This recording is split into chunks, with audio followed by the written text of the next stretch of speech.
Students हम बात करेंगे कि परमानेंट हार्डनेस क्या होती है। हार्ड वाटर किस तरह से आता है हमारे पास, कि जब वाटर में हमारे पास हम लिखते हैं कि हार्ड वाटर किस तरह से आता है, कि जब वाटर में हमारे पास कैल्शियम और मैग्नीशियम के डिसॉल्व फॉर्म में यानी कि हल शुदा फॉर्म में जो है वो हमारे पास जो है वो क्या मौजूद हो, मैग्नीशियम और कैल्शियम के आयंस। ठीक है, तो हमारे पास क्या होता है, वो वाटर क्या कहलाता है, वो हार्ड वाटर कहलाता है।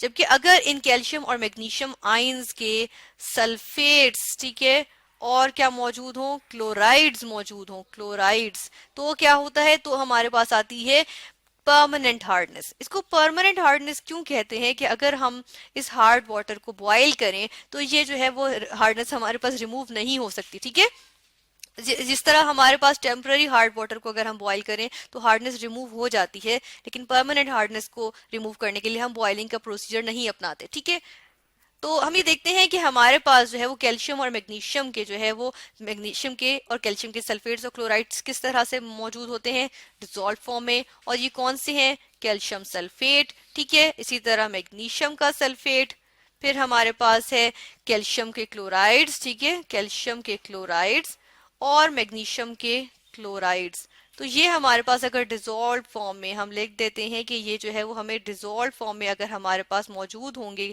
वाटर में, तो क्या होगी, परमानेंट हार्डनेस कॉज होगी। ठीक है, हम ये देख लेते हैं कि डिसॉल्व फॉर्म में मौजूद होने का मतलब क्या होता है, कि हम कहते हैं कि वाटर की ये प्रॉपर्टी होती है कि जब कोई भी इसके अंदर जो है वो सब्सटेंस अगर डिसॉल्व होता है तो किस तरह से डिसॉल्व होता है, कि वो आयंस में ब्रेक हो जाता है। जिस तरह से अगर हम यहाँ पहले कैल्शियम की बात कर लेते हैं कि हमारे पास कैल्शियम सल्फेट अगर मौजूद था, हम कह रहे हैं ये वाटर में डिसॉल्व फॉर्म में होगा, तो हमारे पास क्या होगी, हमारे पास वाटर में परमानेंट हार्डनेस आएगी। तो हम देखते हैं कि डिसॉल्व फॉर्म में होने का मतलब है कि इसकी आयनाइजेशन हो जाएगी वाटर में। एक्वस फॉर्म में कैल्शियम सल्फेट मौजूद था, ठीक है, इसकी क्या हुई, आयनाइजेशन हुई, कैल्शियम आयंस बन गए और क्या बन गए, सल्फेट आयंस बन गए। ठीक है, ये कैल्शियम आयंस और सल्फेट आयंस हमारे पास आ गए।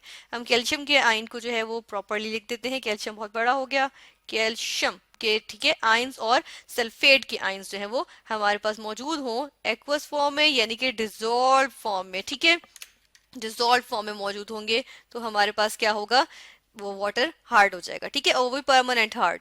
दूसरा हम देख लेते हैं कि हमारे पास जो है वो एक और मौजूद है, यानी कि कैल्शियम क्लोराइड। कैल्शियम क्लोराइड भी मौजूद है हमारे पास। कैल्शियम क्लोराइड जो है, हम क्लोराइड्स भी देख लेते हैं किस तरह से, कि कैल्शियम क्लोराइड हमारे पास मौजूद था, हमने देखा कि इसने भी आयनाइज कर गया, डिसॉल्व फॉर्म में था, मतलब कि हमारे पास इसकी वाटर में आयनाइजेशन हो गई। ठीक है, आयनाइजेशन एक रिवर्सिबल प्रोसेस होता है, यानी कि रिएक्शन फॉरवर्ड भी जाएगा, आयंस भी बनेंगे और आयंस मिल के जो है वो वापस सॉल्ट भी बनाएंगे। ठीक है, ये हमारे पास जो है वो रिवर्सिबल प्रोसेस आ गया, आयनाइजेशन का प्रोसेस। और हमारे पास बन क्या रहा है, हमारे पास कैल्शियम आयंस और क्लोराइड आयंस बन रहे हैं। ठीक है, ये इक्वेशन बैलेंस भी कर दी हमने। ठीक है, ये हमारे पास बन गए, ये हमारे पास था कि जब कैल्शियम सल्फेट और कैल्शियम क्लोराइड डिसॉल्व फॉर्म में मौजूद हों।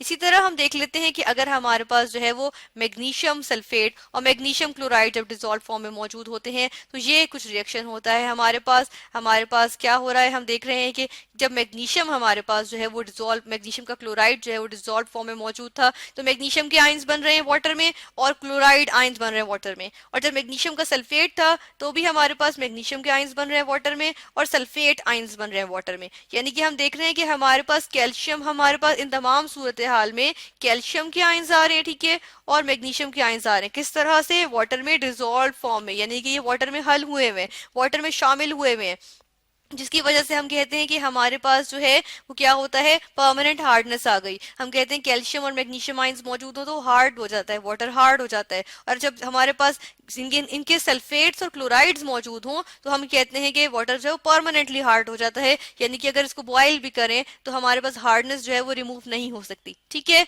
तो हमने देखा कि हमारे पास परमानेंट हार्डनेस क्या होती है, कि हमारे पास कैल्शियम और मैग्नीशियम के सल्फेट और क्लोराइड आयंस मौजूद हों।